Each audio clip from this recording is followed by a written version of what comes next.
Hi, welcome back to On the Volley. Okay, again, my apologies for the gap between our videos.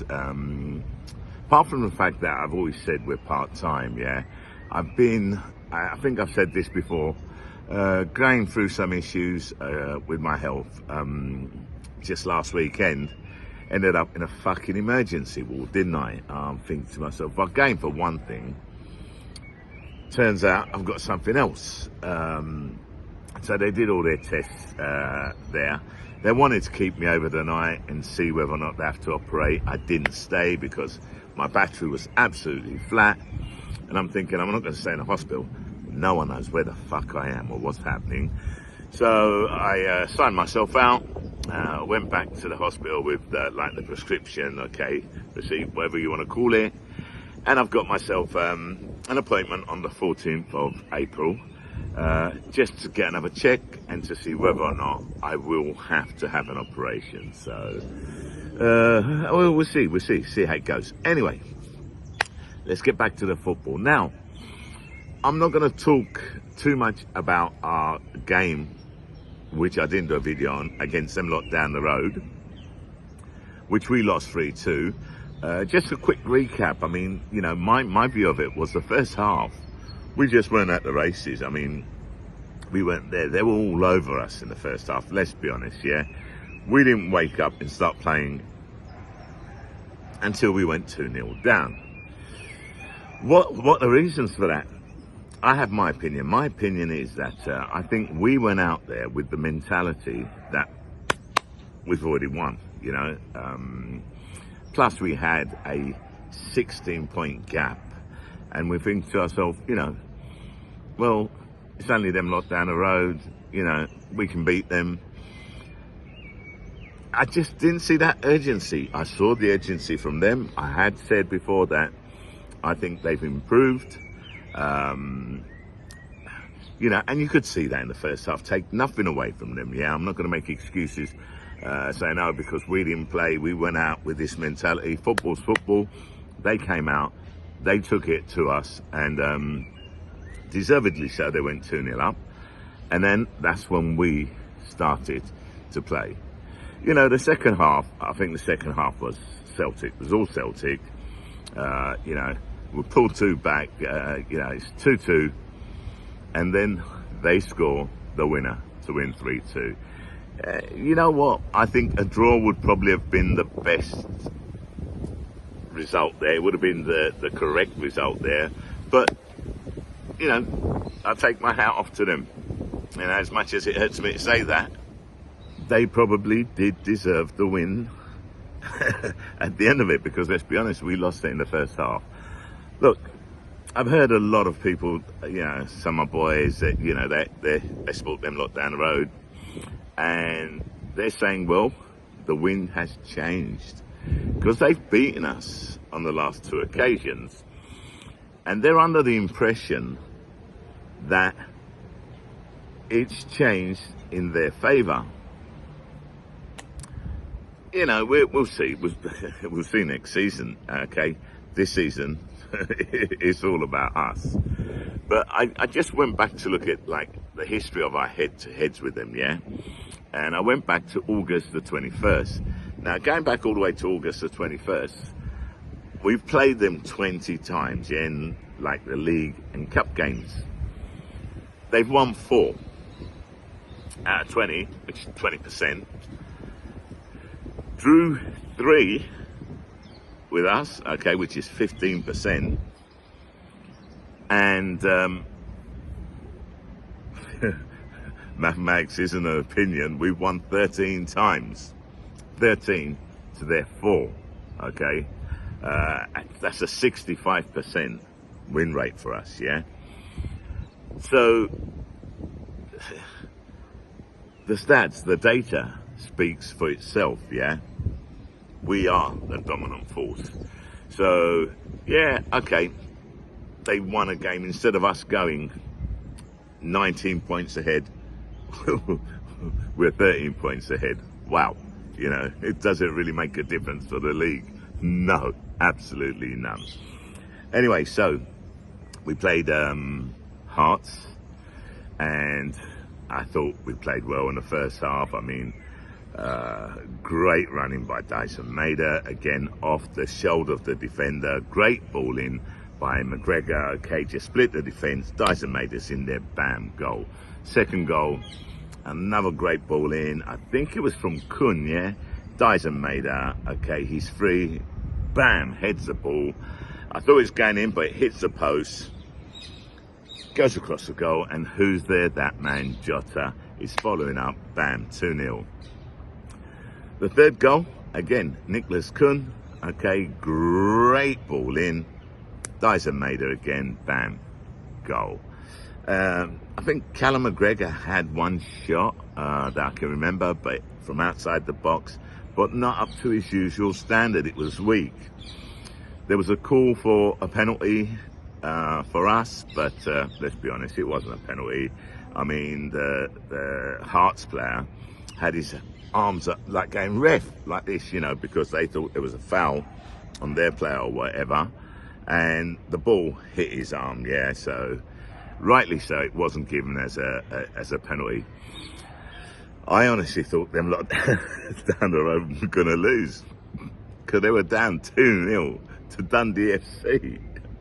But, you know, they pulled out the bag, and this just goes to show how improved they are. Because from 2-0 down, they ended up winning that game. I think it was 4-3, if my memory serves me correctly. So, you know, all in all, it's par for the course, isn't it? Okay, us beating Hearts 3-0. Did we actually envisage, is that the right word? Did we actually think there was going to be a result any different to the result there was? No. I mean, even before the game started, I just wanted to make sure, though, that the players didn't go out with the mentality, oh, we've won this game, even before we step on the field. And you could see, I think they learned from their mistake against them lot down the road. And plus, some of the players have had a rest because there was the international break. Some of the players went out for the international break. Okay, to be totally honest, I don't know who. I haven't really looked at that. I haven't, because I've basically been doing nothing, yeah. Basically, been on my sofa watching Netflix, okay. I've been told to relax, not stress myself, and that's what I'm doing. I can't even train anymore, so I've had to stop my personal trainer. I can still go out and play a bit of golf though, yeah. So I'll take the car with the boys, play a bit of golf, you know, a bit of a swing like this, yeah. I'm still fucking shit, but anyway, practice makes perfect. Other news, not really. I mean, the only news that I would like to talk about, but Kyogo was taken over to Rennes. Apparently they're not playing him because when he went, the management changed, and the manager, current manager, Rennes, okay, doesn't look like Kyogo's in his plans. And there's a lot of rumours going around that Kyogo might come back to Celtic. Fantastic, yeah. But my question is this, yeah. I mean, I'll take Kyogo back 100% every day of the week. But what is Rodgers going to do? How is that going to impact Daizen? Because Daizen, since Kyogo has left, has stepped up to the plate and has been on fire.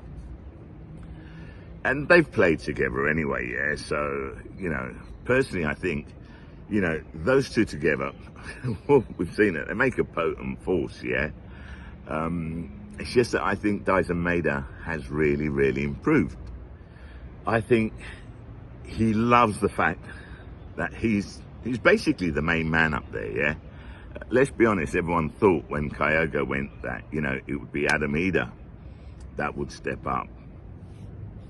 But Rodgers has gone with Maida, and Maida has not let anybody down. He's surprised all of us. I mean, we all knew there was a player. I've always said there's a player there. He's got 4 lungs, you know.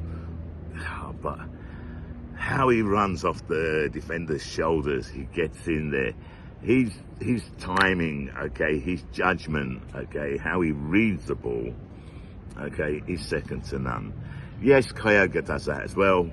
And to be totally honest, I don't know whether Rodgers will, start with Daizen if he does come back. If Kyogo, I mean, Jota came back, they were talking about it, and then he didn't. Okay, the season the rumours started circulating. Then he came the season after. Could this be the case for Kyogo? Let's not forget, Kyogo is 30, 31 years old, if I'm not mistaken. But let's be honest, okay, right? You look at his physique. That guy, okay, his speed as well. He can go strong to the age of 35, 36, I think. And especially today, with the right diet, the right training, we've seen it. We've seen it with players like Ronaldo, Ibrahimovic, okay, yes, they're outstanding world-class players, but I'm not talking about the level, okay, of their football. I'm talking about the energy and stamina, okay, and how they keep their bodies in shape. And I think Kyogo will be along those lines when it comes to keeping his body in shape and being able to play a lot longer than normal. Let's not forget the days of a footballer's career finishing at the age of 30 are long gone, man, are long gone. That was like, 10, 20, 30 years ago. It's not the case anymore. As long as you look after yourself. Yeah, I should heed my own bloody words, yeah. But so long as you look after yourself, you'll always be fit.